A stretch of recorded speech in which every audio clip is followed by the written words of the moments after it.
Welcome back to another interview in the series dealing with the Sacred and Profane exhibition. Today we're talking to Wayne Matthews. Hello Wayne. Good morning, Stephan. How are you today? I'm okay, thanks. Good. So Wayne, please tell us a bit about yourself. I started, I suppose, informally studying art in a little place called Pretorius. It's around about the age of 16. Couldn't pay for it, so I traded nude modeling sessions with the artist for art lessons. From there, did a couple of short courses through UNISA, one in visual literacy, one in painting. From there, went to the Nelson Mandela Metropolitan University. Did my BTech degree there, and then lectured there for a couple of years. Lectured in Pretorius, so lived a rather nomadic existence between Johannesburg and the Eastern Cape. Now, tell us a bit about what lies behind your art making process. At some point, I realized that the visual world, in terms of fine art production, in terms of a philosophy that is in some way kind of encapsulated visually, doesn't suffer, well, at least not as much, doesn't suffer from the notion that the text is set, that you know, there's the communication is absolutely clear. There seems to be an assumption, at least in kind of textual or kind of logographic information, that what is written down is absolute in some way. So right now, I suppose I enjoy playing in both those realms, the kind of imagographic and the logographic realm, because both are in many ways equally fluid. Sitting in this space, obviously, luckily not my first time, so I'm not too overrun with the visual stimuli, but I do pick up on aspects surrounding the occultic or occult knowledge. Please talk to us a bit about that. Okay.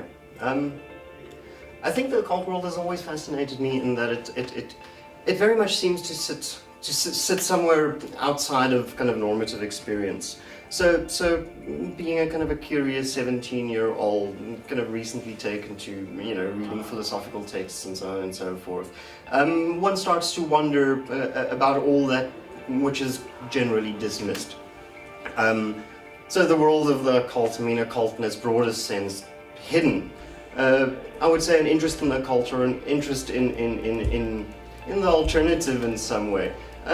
Allows one to think slightly differently, and it allows one to access more information that isn't always accessible to everyone, or that everybody doesn't deem valuable enough to attempt to access.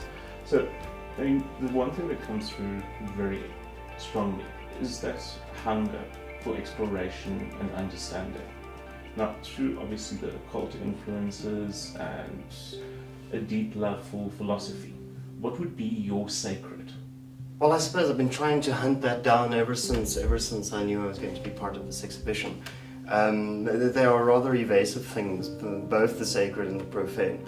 I think if I had to draw back on the question regarding the occult, and specifically the areas in the occult where I have found a lot of kind of interest or footing, if you like, it is very much in a blurring of that dichotomy of the sacred and the profane. So I would quite easily say that my work has always, or to a very large extent at least, dealt in some way with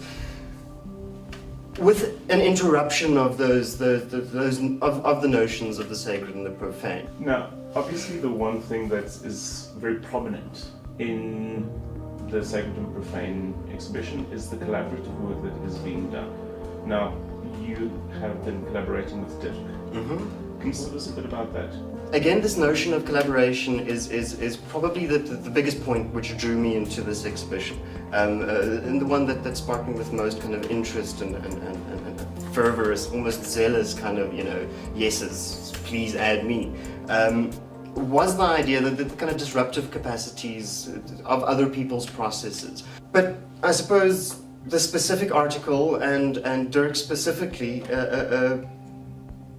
why that happened is it is an object that I've been working on and off over the last year or so. And there's a linear quality, so it's a familiarity with Dirk's work or with some of his work that also led me to, you know, kind of reach that point where I thought, sure, I haven't finished this maybe this would be a good way to initiate that collaboration.